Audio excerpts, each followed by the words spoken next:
भद्रं कर्णेभिः शृणुयाम देवाः भद्रं पश्येमाक्षभिर्यजत्राः स्थिरैरङ्गैस्तुष्टुवांसस्तनूभिः व्यशेम देवहितं यदायुः स्वस्ति न इन्द्रो वृद्धश्रवाः स्वस्ति नः पूषा विश्ववेदाः स्वस्ति नस्तार्क्ष्यो अरिष्टनेमिः स्वस्ति नो बृहस्पतिर्दधातु ॐ शान्तिः शान्तिः शान्तिः हरिः ॐ श्रीगुरुभ्यो नमः हरिः ॐ Universal prayer. O hidden life, vibrant in every atom. O hidden light, shining in every creature. O hidden love, embracing all in oneness. May each who feels himself as one with thee know he is also one with every other. Om Shanti, Shanti, Shanti. ಇಂದು ಶುಕ್ರವಾರ ಫಾಲ್ಗುಣ ಶುದ್ಧ ಅಷ್ಟಮಿ ತಿಥಿ. ಅತ್ಯಂತ ಪಾವನಕರವಾದಂತಹ ಈ ಶುಕ್ರವಾರದ ಮುಸ್ಸಂಜೆಯಲ್ಲಿ ವಿವೇಕ ಚೂಡಾಮಣಿಯನ್ನು ಅಧ್ಯಯನ ಮಾಡೋಣ. ಪ್ರಾರಂಭದಲ್ಲಿ ಕೆಲವು ಸ್ತೋತ್ರಗಳು ಹಾಗೂ ಭಜನೆಗಳನ್ನು ಹಾಡೋಣ. ಶ್ರೀ ಮಹಿಷಾಸುರಮರ್ದಿನಿ ಸ್ತೋತ್ರಂ, ಇದರ ಆಯ್ದ ಕೆಲವು ಶ್ಲೋಕಗಳ ಗಾಯನ ಶ್ರದ್ಧೆಯಿಂದ ಆಲಿಸುವಂತವರಾಗಿ ಶ್ರೀ ಮಹಿಷಾಸುರಮರ್ದಿನಿ ಸ್ತೋತ್ರಂ.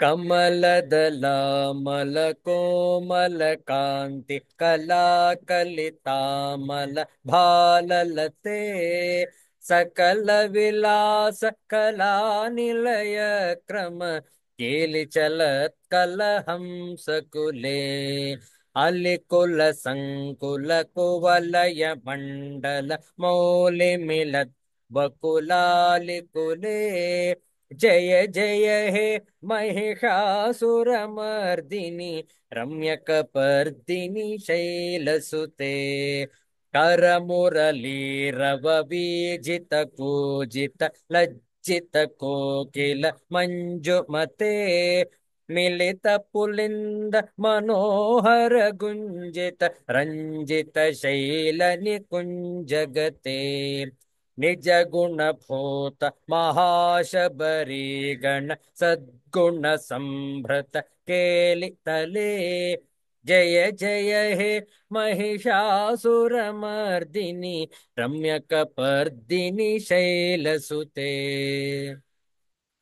कटितटनीतदुकूल विचित्र मयूखतिरस्कृत चंद्र रुचे प्रणत सुरासुर मौलिमणि स्फुर दंशुल सन्नख चंद्र रुचे जित कनकाचल मौलि पदोर्जित निर्भर कुंजर कुंभकुचे जय जय हे महिषासुरमर्दिनि रम्यकपर्दिनि शैलसुते जय जय हे महिषासुरमर्दिनि रम्यकपर्दिनि शैलसुते रम्यकपर्दिनि शैलसुते रम्यकपर्दिनि शैलसुते. ಶ್ರೀ ಜಗದಂಬಾ ಮಾತಾ ಕೀ ಜಯ. ಒಂದು ದಿವ್ಯವಾದ ಸಂಸ್ಕೃತ ದೇವಿ ಭಜನೆಯನ್ನು ಹಾಡೋಣ. ನಾವು ಹೇಳ್ಕೊಡ್ತೇವೆ, ತಾವು ಪುನರಾವರ್ತಿಸಬಹುದು. ಸಂಸ್ಕೃತ ಭಾಷೆಯ ಒಂದು ಶಾರದಾ ಭಜನೆ.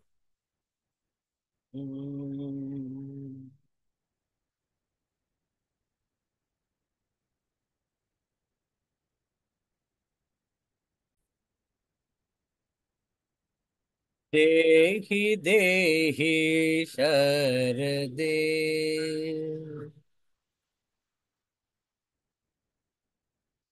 ज्ञानं देहि सर्वदे।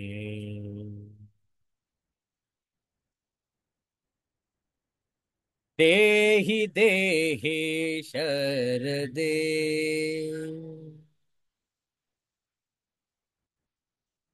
ज्ञानं देहि सर्वदे।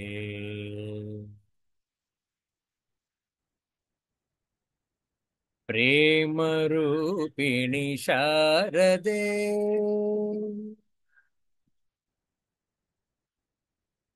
योगं देहि सर्वदे।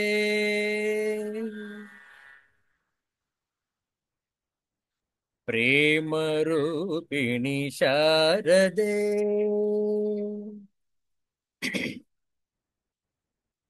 योगं देहि सर्वदे।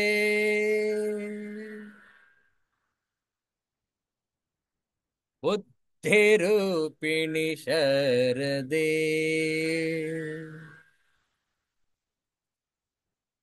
मोक्षं देहि सर्वदे।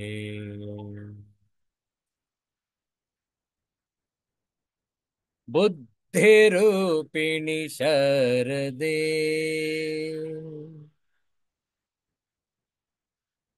मोक्षं देहि सर्वदे।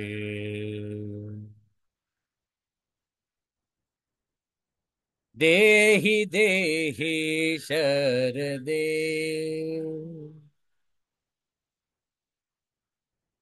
ज्ञानं देहि सर्वदे।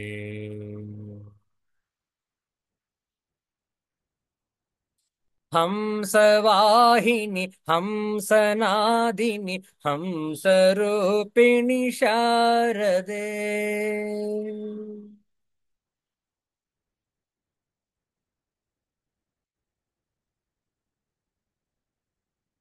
हंसवाहिनि हंसनादिनि हंसरूपिणि शारदे।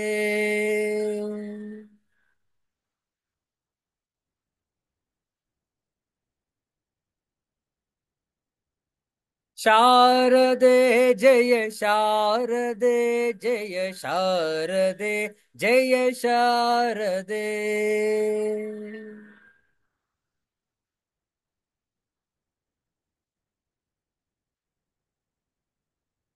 शारदे जय शारदे जय शारदे जय शारदे।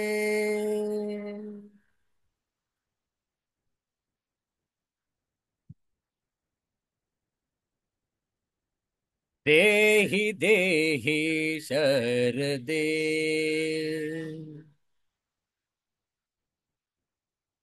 ज्ञानं देहि सर्वदे।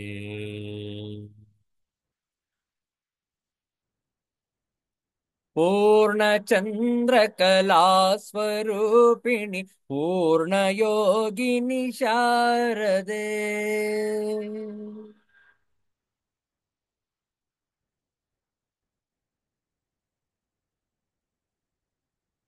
पूर्णचन्द्रकलास्वरूपिणि पूर्णयोगिनि शारदे।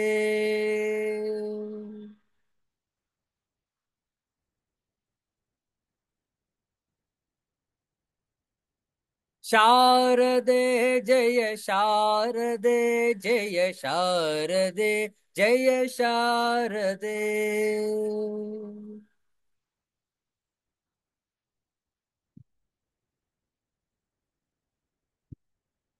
शारदे जय शारदे जय शारदे जय शारदे।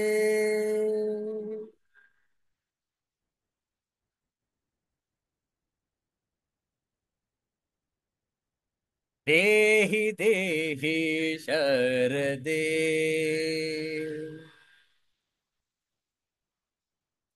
ज्ञानं देहि सर्वदे।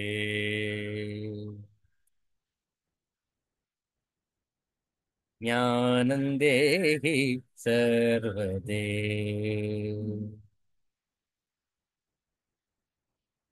ज्ञानं देहि सर्वदे।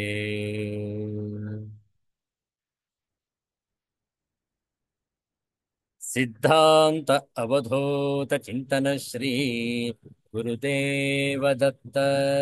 जय जय रघुवीर समर्थ श्री सद्गुरुनाथ महाराज की जय। हर हर नमः पार्वती पतये। हर हर महादेव शंभो। ಮಾರ್ಚ್ ತಿಂಗಳ 7ನೇ ತಾರೀಕು 2025ನೇ ಇಸ್ವಿ ಈ ಶುಕ್ರವಾರದಂದು ವಿವೇಕ ಚೂಡಾಮಣಿಯ ಅಧ್ಯಯನ ಪ್ರಾರಂಭದಲ್ಲಿ ಕೆಲವು ಶ್ಲೋಕಗಳ ಪಾಠ. ಪ್ರತಿಯೊಂದು ಶ್ಲೋಕವನ್ನು ಹೇಳಿಕೊಡ್ತೇವೆ, ತಾವು ಪುನರಾವರ್ತಿಸಬಹುದು. ಪ್ರಾರಂಭದಲ್ಲಿ ಮಂಗಳಾಚರಣ ಶ್ಲೋಕ, ಆ ನಂತರ 223ನೆಯ ಶ್ಲೋಕದಿಂದ 228ನೆಯ ಶ್ಲೋಕದವರೆಗೆ ಪಾರಾಯಣ. ಸರ್ವ ವೇದಾಂತ ಸಿದ್ಧಾಂತ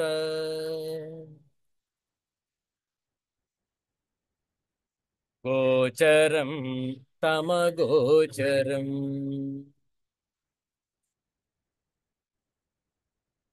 ಗೋವಿಂದಂ ಪರಮಾನಂದಂ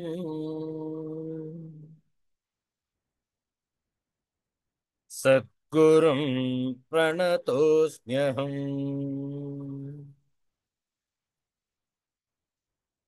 ಶ್ರೀಗುರುಂ ಪ್ರಣತೋಸ್ಮ್ಯಹಂ.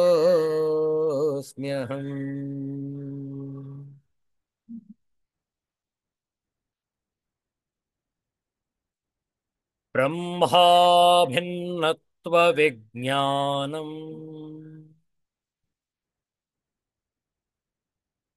ಭವಮೋಕ್ಷಸ್ಯ ಕಾರಣಂ. ಯೇನಾದ್ವಿತೀಯಮಾನಂದಂ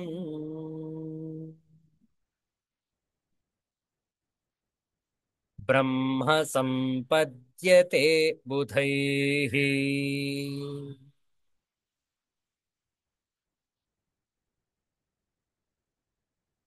ಬ್ರಹ್ಮಭೂತಸ್ತು ಸಂಸೃತ್ಯೈ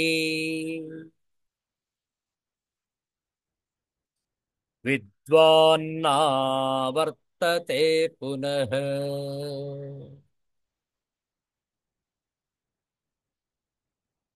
ವಿಜ್ಞಾತವ್ಯಮತಃ ಸಮ್ಯಕ್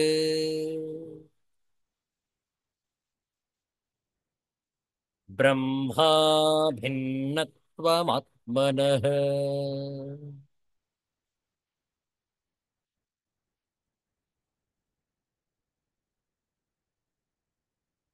ಸತ್ಯಂ ಜ್ಞಾನಮನಂತಂ ಬ್ರಹ್ಮ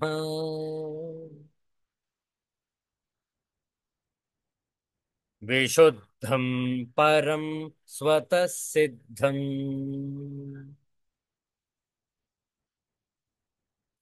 ನಿತ್ಯಾನಂದೈಕರಸಂ ಪ್ರತ್ಯಕ್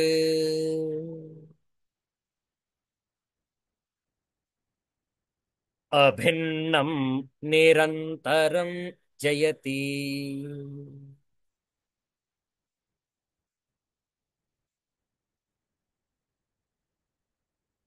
ಸದಿದಂ ಪರಮಾದ್ವೈತಂ ತಸ್ಮಾದನ್ಯಸ್ಯ ವಸ್ತುನಃ.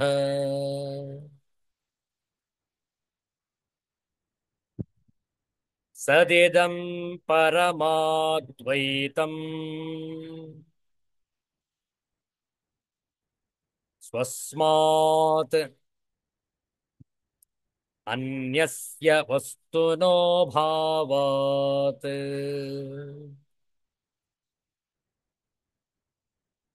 ನ ಹ್ಯನ್ಯದಸ್ತಿ ಕಿಂಚಿತ್ ಸಮ್ಯಕ್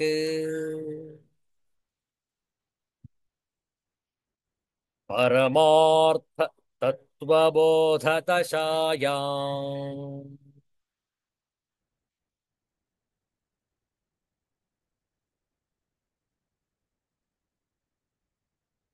यदिदं सकलं विश्वम् नानारूपं प्रतीतमज्ञानात्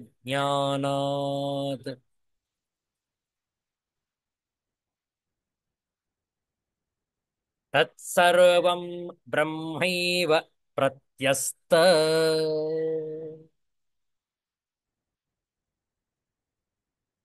अशेषभावनादोषम्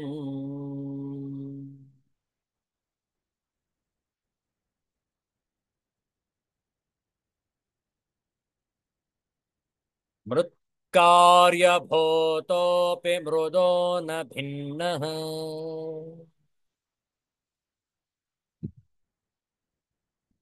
कुम्भोऽस्ति सर्वत्र तु मृत्स्वरूपात्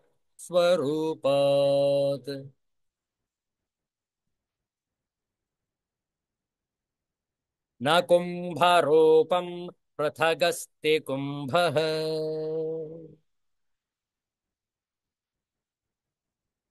कुतो मृषा कल्पितनाममात्रः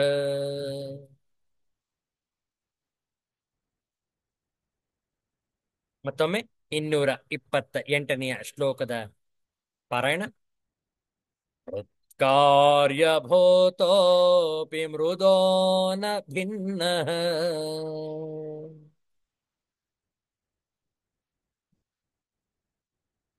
ಕುಂಭೋಸ್ತಿ ಸರ್ವತ್ರ ತು ಮೃತ್ ಸ್ವರೂಪಾತ್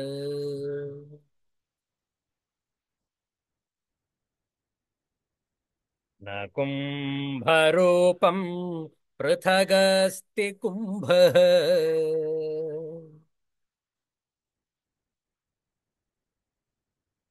कुतो मृषा कल्पितनाममात्रः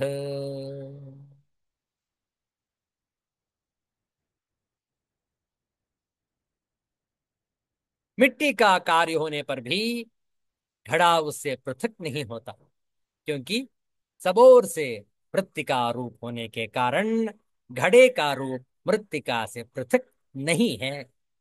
अतः मिट्टी में मिथ्या ही कल्पित नाम मात्र, घड़े की सत्ता ही कहाँ है. A jar, though a modification of earth, is not different from the earth. Everywhere the jar is essentially the same as the earth. Why then call it a jar? It is fictitious, a fancied name merely. Fictitious, a fancied name merely. This example is from the Chandogya Upanishad, chapter 6. Padacheda. Mrit karya bhutah api मृदः न भिन्नः कुंभः अस्ति सर्वत्र तु मृत् स्वरूपात् न कुंभरूपं पृथक् अस्ति कुंभः कुतः मृषा कल्पितनाममात्रः. ಪದಚ್ಛೇದ ಆದ ನಂತರ ಅನ್ವಯಾರ್ಥ ನೋಡಿಕೊಳ್ಳಿ. ಕುಂಭಃ ಗಡಿಗೆಯು ಮೃತ್ ಕಾರ್ಯಭೂತಃ ಅಪಿ ಮಣ್ಣಿನ ಕಾರ್ಯವಾಗಿದ್ದರೂ ಸರ್ವತ್ರ ತು ಎಲ್ಲೆಲ್ಲಿಯೂ ಮೃತ್ ಸ್ವರೂಪಾತ್ ಮಣ್ಣಿನ ರೂಪವೇ ಆಗಿರುವುದರಿಂದ ಮೃದಃ ಮಣ್ಣಿಗಿಂತ ನ ಭಿನ್ನಃ ಅಸ್ತಿ ಬೇರೆಯಾಗಿ ಇರುವುದಿಲ್ಲ. ಕುಂಭರೂಪಂ ಗಡಿಗೆಯ ರೂಪವು ಪೃಥಕ್ ನ ಅಸ್ತಿ ಬೇರೆಯಾಗಿರುವುದಿಲ್ಲ. ಕುಂಭಃ ಗಡಿಗೆಯು ಕುತಃ ಎಲ್ಲಿಂದ ಬಂತು? ಮೃಷಾ ಮಿಥ್ಯೇಯೇ ಕಲ್ಪಿತ ನಾಮ ಮಾತ್ರ, ಕಲ್ಪಿತವಾದ ಕೇವಲ ಹೆಸರೇ. ತಾತ್ಪರ್ಯ ನೋಡಿಕೊಳ್ಳಿ. ಗಡಿಗೆಯು ಮಣ್ಣಿನ ಕಾರ್ಯವಾಗಿದ್ದರೂ ಎಲ್ಲೆಲ್ಲಿಯೂ ಮಣ್ಣಿನ ರೂಪವೇ ಆಗಿರುವುದರಿಂದ ಮಣ್ಣಿಗಿಂತ ಬೇರೆಯಾಗಿ ಇರುವುದಿಲ್ಲ. ಗಡಿಗೆ ಎಂಬ ರೂಪವು ಬೇರೆಯಾಗಿ ಕಂಡುಬರುವುದಿಲ್ಲ. ಹೀಗಿರುವಾಗ ಗಡಿಗೆಯು ಎಲ್ಲಿಂದ ಬಂತು? ಅದು ಮಿಥ್ಯೆಯೇ, ಕಲ್ಪಿತವಾದ ಕೇವಲ ಹೆಸರೇ. ವಸ್ತುವಿನ ಪರಿಣಾಮವು ವಾಕ್ ಅನ್ನು ಅವಲಂಬಿಸಿರುವ ಕೇವಲ ಹೆಸರೇ. ಮಣ್ಣೆಂಬುದು ಸತ್ಯವು. ವಾಚಾರಂಭಣಂ ವಿಕಾರೋ ನಾಮಧೇಯಂ ಮೃತ್ತಿಕೇತ್ಯೇವ ಸತ್ಯಂ. ಛಾಂದೋಗ್ಯ ಉಪನಿಷತ್ತಿನ ವಾಕ್ಯ. ವಾಚಾರಂಭಣಂ ವಿಕಾರೋ ನಾಮಧೇಯಂ ಮೃತ್ತಿಕಾ ಇತಿ ಏವ ಸತ್ಯಂ. ಕೇವಲ ವಾಚಾರಂಭಣ, ಕೇವಲ ಮಾತಿಗೋಸ್ಕರ ಹೇಳುವಂಥದ್ದು. ಏನು? ಅದು ಗಡಿಗೆ, ಇದು ಕುಡಿಕೆ, ಇದು ಮಡಿಕೆ, ಮಡಕೆ ಇತ್ಯಾದಿ. ಹೌದಲ್ಲ? ಆದರೆ ಅವೆಲ್ಲವೂ ಕೂಡ ಮಣ್ಣು. ಮೃತ್ತಿಕಾ ಇತಿ ಏವ ಸತ್ಯಂ. ಹಾಗಾದ್ರೆ ನಾವು ಮಡಕೆ, ಕುಡಿಕೆ, ಗಡಿಗೆ ಇತ್ಯಾದಿ ಹೆಸರುಗಳನ್ನು ಯಾಕೆ ಹೇಳೋದು? ಆಯಾಯ ಆಕಾರಗಳನ್ನು ನೋಡಿ ನಾವು ಆ ಮಣ್ಣಿಗೆ ವಿವಿಧ ಹೆಸರುಗಳನ್ನು ಕೊಡುತ್ತೇವೆ. ಅದೇ ರೀತಿಯಲ್ಲಿ ಭಗವಂತನೇ ಸರ್ವಾಂತರ್ಯಾಮಿ. ಹೌದಲ್ಲ? ಬಹಿರಂತಶ್ಚ ಭೂತಾನಾಂ. ಬಹಿಹಿ ಅಂತಃ, ಹೊರಗೆ ಒಳಗೆ ಎಲ್ಲೆಲ್ಲೂ ಕೂಡ ಭಗವಂತನ ಸಾನ್ನಿಧ್ಯವೇ. ಅವನ ವಿವಿಧ ರೂಪಗಳನ್ನು ನೋಡಿ ಆ ಭಗವಂತನಿಗೆ ವಿವಿಧ ಹೆಸರುಗಳನ್ನು ಕೊಡ್ತೇವೆ ನಾವು. ಆದರೆ ಭಗವಂತನೇ ಎಲ್ಲವೂ ಕೂಡ. ಹೇಗೆ ಮಣ್ಣಿನಿಂದ ಮಾಡಿದಂತಹ ಎಲ್ಲ ಆಕಾರಗಳು ಮಣ್ಣೇ ಆಗಿವೆಯೋ, ಅದೇ ರೀತಿಯಲ್ಲಿ ಭಗವಂತನಿಂದ ನಿರ್ಮಿಸಲ್ಪಟ್ಟ, ರಚಿಸಲ್ಪಟ್ಟ ಅವನ ಎಲ್ಲ ಕ್ರಿಯೆಯೂ ಉತ್ಪತ್ತಿಯೂ ಭಗವಂತನ ರೂಪವೇ. ಹೌದಲ್ಲ? ಬಹಳ ಸುಂದರವಾದ ಉದಾಹರಣೆ. ಇದನ್ನೇ ಇನ್ನೂ ಕೂಡ ಮತ್ತಷ್ಟು ದೃಷ್ಟಾಂತಗಳೊಂದಿಗೆ ಹೇಳುವಂತಹ ವಿಚಾರ ನೋಡಿ. ಮುಂದಿನ ಶ್ಲೋಕ 229 ಹೇಳಿಕೊಡ್ತೇವೆ. ಪುನರಾವರ್ತನೆ ಮಾಡಿ. ಕೇನಾಪಿ ಮೃದ್ಭಿನ್ನತಯಾ ಸ್ವರೂಪಂ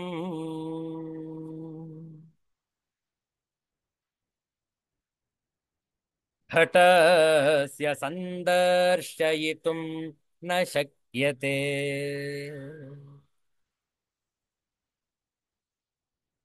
ಅತೋ ಘಟಃ ಕಲ್ಪಿತ ಏವ ಮೋಹಾತ್.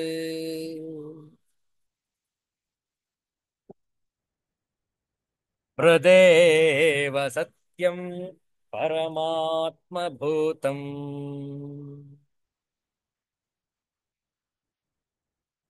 ಮತ್ತೊಮ್ಮೆ. ಕೇನಾಪಿ ಮೃದ್ಭಿನ್ನತಯಾ ಸ್ವರೂಪಂ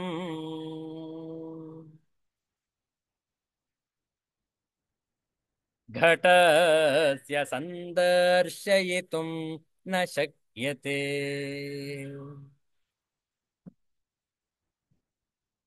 ಅತೋ ಘಟಃ ಕಲ್ಪಿತ ಏವ ಮೋಹಾತ್.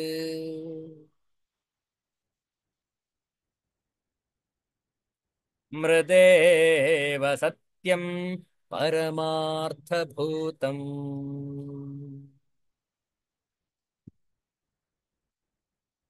मिट्टी से अलग, मिट्टी से अलग घड़े का रूप कोई भी नहीं दिखा सकता.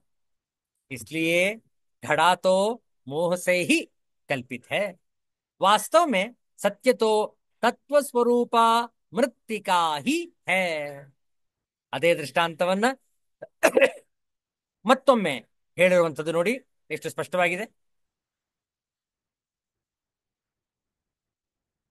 None can demonstrate that the essence of a jar is something other than the earth of which it is made.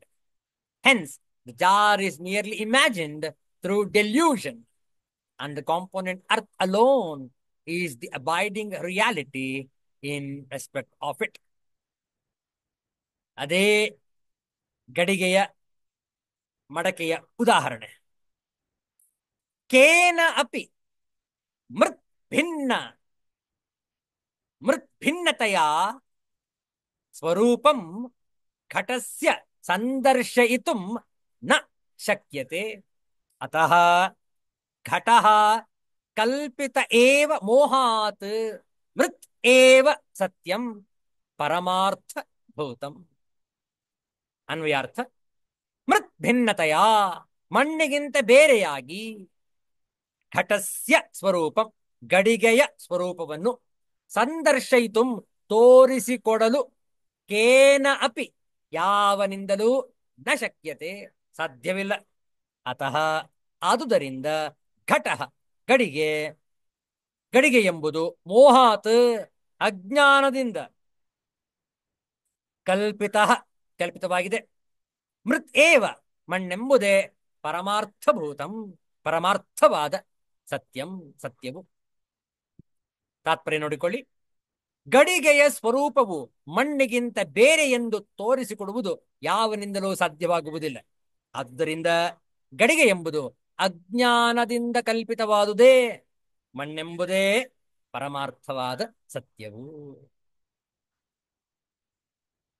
ಎಷ್ಟು ಚಂದ ಇದೆ ನೋಡಿ. ಆ ಗಡಿಗೆಯಿಂದ ಮಣ್ಣನ್ನು ತೆಗೆದು ಬಿಡಿ, ಗಡಿಗೆಯೇ ಇರುವುದಿಲ್ಲ. ಹೌದಲ್ಲ? ಮಣ್ಣಿನಿಂದ ಮಾಡಿದಂತಹ ಗಡಿಗೆ ಮಣ್ಣೇ ಇಲ್ಲದೆ ಹೋದರೆ ಗಡಿಗೆಯ ರೂಪವೇ ಇರುವುದಿಲ್ಲ, ಹೆಸರೇ ಬರುವುದಿಲ್ಲ. ಮಣ್ಣಿಗೆ ಯಾವುದೇ ಹೆಸರಿಲ್ಲ. ಆದರೆ ಆ ಮಣ್ಣಿಗೆ ಆಕಾರವನ್ನು ಕೊಟ್ಟಾಗ ಗಡಿಗೆ, ಮಡಕೆ, ಕುಡಿಕೆ, ಹೂಜಿ ಇತ್ಯಾದಿ ಹೆಸರುಗಳು ಬರ್ತವೆ. ಹೌದಲ್ಲ? ಆದ್ರೆ ಮಣ್ಣೆ ಇಲ್ಲದೆ ಹೋದ್ರೆ ಯಾವ ರೂಪವೂ ಆಗುವುದಿಲ್ಲ. ಯಾವ ರೂಪ ಆಗಿದ್ದರೂ ಕೂಡ ಆ ಹೆಸರುಗಳು ಕಲ್ಪಿತ, ಅದೆಲ್ಲವೂ ಕೂಡ ಮಣ್ಣೆ. ಇನ್ನೊಂದು ಉದಾಹರಣೆ, ಆಭರಣ. ಹೌದಲ್ಲ? ಬಂಗಾರದಿಂದ ಮಾಡಿದಂತಹ ಒಡವೆಗಳು, ಓಲೆ, ಜುಮುಕಿ, ಮೂಗುಬೊಟ್ಟು. ಹೌದಲ್ಲ? ಇನ್ನು ಬೇರೆ ಬೇರೆ ಹೆಸರುಗಳೆಲ್ಲ ಹೇಳ್ತಾರೆ ಆಭರಣಕ್ಕೆ. ಎಲ್ಲವೂ ಕೂಡ ಬಂಗಾರವೇ. ಆದ್ರೆ ಯಾಕೆ ಅದನ್ನ ಮೂಗುಬೊಟ್ಟು, ಓಲೆ ಅಂತ ಯಾಕೆ ಕರೀತಾರೆ? ಯಾಕೆಂದ್ರೆ ಅದರ ಆಕಾರ ವಿನ್ಯಾಸ ಬೇರೆ, ಧರಿಸುವ ಸ್ಥಳವೂ ಬೇರೆ. ಆದ್ರಿಂದಲೇ ಆ ಒಂದು ಬಂಗಾರದ ಒಡವೆಗೆ ಆ ಹೆಸರು. ಯಾಕೆ? ಆಕಾರದಿಂದ ಹೆಸರು. ಮತ್ತೆ ಅದನ್ನ ಕರಗಿಸಿಬಿಟ್ರೆ ಮತ್ತೆ ಅದು ಬಂಗಾರವೇ, ಚಿನ್ನವೇ. ಚಿನ್ನಕ್ಕೆ ಮೂಲಭೂತವಾಗಿ ಯಾವುದೇ ಹೆಸರಿಲ್ಲ. ಆದ್ರೆ ಅದಕ್ಕೊಂದು ಆಕಾರವನ್ನು ಕೊಟ್ಟಾಗ ಅದು ಸರ, ಅದು ಮೂಗುಬೊಟ್ಟು, ಅದು ಜುಮುಕಿ, ಅದು ಓಲೆ ಇತ್ಯಾದಿ ಹೆಸರುಗಳನ್ನ ಪಡೆದುಕೊಳ್ಳುತ್ತವೆ. ಕಾರಣ ಅದರ ಆಕಾರದಿಂದ ಆ ಚಿನ್ನಕ್ಕೆ ಹೆಸರು, ಅದರ ಆಕಾರದಿಂದ ಮಣ್ಣಿಗೆ ಹೆಸರು, ಗಡಿಗೆ, ಕುಡಿಕೆ. ಹೌದಲ್ಲ? ಯಾವಾಗ ಮಣ್ಣೆ ತೆಗೆದು ಬಿಟ್ರೆ ಆಕಾರವೇ ಇರುವುದಿಲ್ಲ. ಆಕಾರವಿಲ್ಲದಿರುವಂತಹ ಆಭರಣ ಕೇವಲ ಚಿನ್ನ, ಅದಕ್ಕೆ ಯಾವುದೇ ಹೆಸರಿಲ್ಲ. ಯಾಕೆ? ಅದಕ್ಕೆ ಯಾವುದೇ ಒಂದು ಆಕಾರವನ್ನು ಕೊಟ್ಟಿಲ್ಲ. ಆಭರಣದಿಂದ ಚಿನ್ನವನ್ನು ತೆಗೆದು ಬಿಟ್ರೆ ಅಲ್ಲಿ ಆಭರಣವೇ ಇರುವುದಿಲ್ಲ. ಹೌದಲ್ಲ? ಮಣ್ಣು ಗಡಿಗೆ, ಚಿನ್ನ ಆಭರಣ, ಓಲೆ. ಮತ್ತೊಂದು ಉದಾಹರಣೆ, ಬಟ್ಟೆ ಇದೆ, ಅರಿವಿ ಇದೆ. ಆ ಅರಿವಿ ಏತರಿಂದ ಮಾಡಿದೆ ಹೇಳಿ? ನೂಲಿನಿಂದ ಮಾಡಿರುವಂಥದ್ದು. ನೂಲು. ಆ ನೂಲನ್ನು ಒಂದೊಂದಾಗಿ ತೆಗೆದು ಬಿಡಿ, ಅರಿವಿನೇ ಇರೋದಿಲ್ಲ, ಬಟ್ಟೆಯೇ ಇರುವುದಿಲ್ಲ. ಎಲ್ಲ ಹೋಯ್ತು ಬಟ್ಟೆಗಳು? ನೂಲೆಲ್ಲ ತೆಗಿತಾ ತೆಗಿತಾ ತೆಗಿತಾ ಬಟ್ಟೆನೇ ಹೊರಟೋಯ್ತು. ಆ ಬಟ್ಟೆಗೆ ಹೆಸರು ಅಂಗಿ. ಯಾಕೆ ಹೆಸರು ಅಂಗಿ? ಕೇವಲ ಬಟ್ಟೆ ಅದು, ಆದ್ರೆ ಹೆಸರು ಯಾಕೆ ಅದಕ್ಕೆ? ಅದು ಅಂಗಿಯ ಆಕಾರದಲ್ಲಿ ಇರುವುದರಿಂದ ಅದೇ ಬಟ್ಟೆಗೆ ಅಂಗಿ ಎಂಬ ಹೆಸರು. ಅದೇ ಬಟ್ಟೆಗೆ ಪಂಚೆ ಎಂಬ ಹೆಸರು. ಅದೇ ಬಟ್ಟೆಗೆ ಅಂಗವಸ್ತ್ರ ಎಂದು ಹೆಸರು. ಯಾಕೆ? ಧರಿಸುವ ರೀತಿ ಬೇರೆ, ಆಕಾರ ಬೇರೆ, ವಿನ್ಯಾಸ ಬೇರೆ. ನೋಡಿ, ಯಾವಾಗ ನೂಲನ್ನು ಬಟ್ಟೆಯಿಂದ ತೆಗೆದು ಬಿಡಿ ಯಾವ ಆಕಾರವೇ ಇರುವುದಿಲ್ಲ, ಯಾವುದೇ ಹೆಸರು ಇರುವುದಿಲ್ಲ. ಅದನ್ನೆಲ್ಲಿ ಹೇಳ್ತಾರ ನೋಡಿ. ಇದು ಕೇವಲ ಹೆಸರುಗಳು, ಮನಸ್ಸಿನ ಕಲ್ಪಿತ ಮಾತ್ರ. ನೋಡಿ, ತೇನ ಅಪಿ ಮೃದ್ಭಿನ್ನತೆಯ ಸ್ವರೂಪಂ ಘಟಸ್ಯ ಸಂದರ್ಶಯಿತು ನ ಶಕ್ಯತೆ. ಯಾರಿಗೂ ಕೂಡ ಬಟ್ಟೆಯನ್ನು ನೂಲಿಲ್ಲದೆ ತೋರಿಸಲು ಸಾಧ್ಯ ಇಲ್ಲ. ಗಡಿಗೆಯನ್ನು ಮಣ್ಣಿಲ್ಲದೆ ತೋರಿಸಲು ಸಾಧ್ಯ ಇಲ್ಲ. ಓಲೆಯನ್ನು, ಆ ಒಡವೆಯನ್ನು, ಆ ಆಭರಣವನ್ನು ಚಿನ್ನದ್ದು ಎಂದು ತೋರಿಸದೆ ಇರಲು ಸಾಧ್ಯ ಇಲ್ಲ. ಹೌದಲ್ಲ? ಯಾವಾಗ ಮಣ್ಣನ್ನು ತೆಗೆದುಬಿಡಿ ಗಡಿಗೆಯಿಂದ, ಯಾವಾಗ ನೂಲನ್ನು ತೆಗೆದುಬಿಡಿ ಆ ಅಂಗಿಯಿಂದ, ಯಾವಾಗ ಚಿನ್ನವನ್ನು ತೆಗೆದುಬಿಡಿ ಆಭರಣದಿಂದ, ಅಲ್ಲಿ ಯಾವ ವಸ್ತು ಇರುವುದೇ ಇಲ್ಲ, ಹೆಸರೇ ಇರುವುದಿಲ್ಲ. ಆದ್ರಿಂದ ನಾವು ಮೂಲ ರೂಪವನ್ನು ನಾವು ಗಮನಿಸಬೇಕು. ಮನುಷ್ಯ ವಿವಿಧ ಪ್ರಕಾರವಾಗಿದ್ದಾನೆ, ಆದರೆ ಮೂಲಭೂತವಾಗಿ ಪ್ರತಿಯೊಬ್ಬರು ಕೂಡ ಆತ್ಮಸ್ವರೂಪರು. ಮತ್ತೆ ಯಾಕೆ ಅವನಿಗೆ ಕೆಟ್ಟವನು ಅಂತ ಹೆಸರು, ಯಾಕೆ ಇವನಿಗೆ ಒಳ್ಳೆಯವನು ಅಂತ ಹೆಸರು? ಅವರವರ ಗುಣದ ಮೇಲೆ ನಿರ್ಧಾರಿತ. ಯಾವಾಗ ಆ ಆತ್ಮಸ್ವರೂಪವನ್ನು ನಾವು ಅರಿತುಕೊಳ್ತೇವೆಯೋ, ಆಗ ಆಕಾರಗಳಿರಲಿ ಇಲ್ಲದಿರಲಿ ನಮಗೆ ಯಾವುದೇ ವ್ಯತ್ಯಾಸ ಇರುವುದಿಲ್ಲ. ಮತ್ತೊಂದು ಶ್ಲೋಕ ನೋಡಿ ಇಂದಿನ ಸತ್ಸಂಗವನ್ನು ಸಂಪನ್ನಗೊಳಿಸೋಣ. 230ನೇ ಶ್ಲೋಕ. ಸದ್ಬ್ರಹ್ಮ ಕಾರ್ಯಂ ಸಕಲಂ ಸದೇವಂ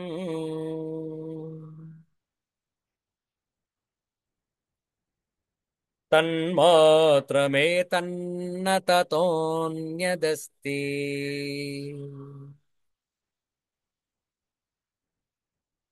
ಅಸ್ತೀತಿ ಯೋ ವಕ್ತಿ ನ ತಸ್ಯ ಮೋಹಃ.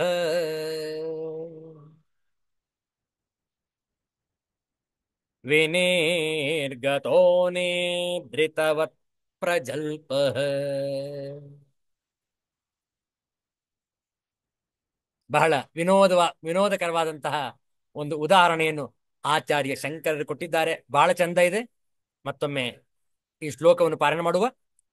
ಸದ್ಬ್ರಹ್ಮ ಕಾರ್ಯಂ ಸಕಲಂ ಸದೈವ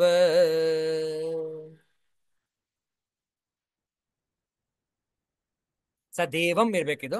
ಮತ್ತೊಮ್ಮೆ ಸದ್ಬ್ರಹ್ಮ ಕಾರ್ಯಂ ಸಕಲಂ ಸದೇವಂ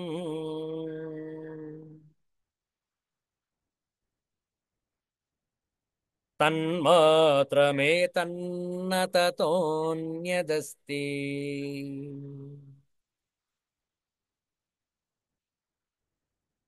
ಅಸ್ತೀತಿ ಯೋ ವಕ್ತಿ ನ ತಸ್ಯ ಮೋಹಃ.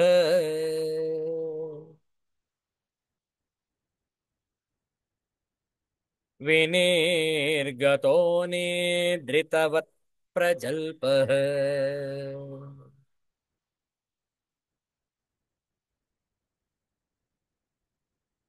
ಹಿಂದಿ ಭಾಷೆಯ ಅನುವಾದವನ್ನು ನೋಡಿ ಇಂದಿನ ಸತ್ಸಂಗವನ್ನು ಸಂಕಲ್ಪಗೊಳಿಸೋಣ.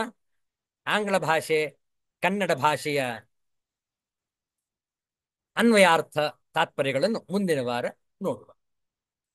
सद्ब्रह्म का कार्य यह सकल प्रपंच सत्स्वरूप ही है, क्योंकि यह संपूर्ण वही तो है, उससे भिन्न कुछ भी नहीं। जो कहता है कि उसे पृथक भी कुछ है, उसका मोह दूर नहीं हुआ। उसका यह कथन सोए हुए पुरुष के प्रलाप के समान है. ಅತ್ಯಂತ ವಿನೋದಕರವಾದಂತಹ ಒಂದು ಉದಾಹರಣೆಯನ್ನು ಆಚಾರ್ಯ ಶಂಕರರು ಇಲ್ಲಿ ಕೊಟ್ಟಿದ್ದಾರೆ. ಅದನ್ನು ಮುಂದಿನ ಶುಕ್ರವಾರ ವಿಸ್ತಾರವಾಗಿ ಚರ್ಚೆ ಮಾಡೋಣ. ಸತ್ಸಂಗವನ್ನು ಸಂಪನ್ನಗೊಳಿಸುವ ಮುನ್ನ ಶಾಂತಿ ಮಂತ್ರ. ಓಂ ಪೂರ್ಣಮದಃ ಪೂರ್ಣಮಿದಂ ಪೂರ್ಣಾತ್ ಪೂರ್ಣಮುದಚ್ಯತೆ ಪೂರ್ಣಸ್ಯ ಪೂರ್ಣಮಾದಾಯ पूर्णमेवावशिष्यते. ओम शांति शांति शांति. हरिः ओम. श्री गुरुभ्यो नमः.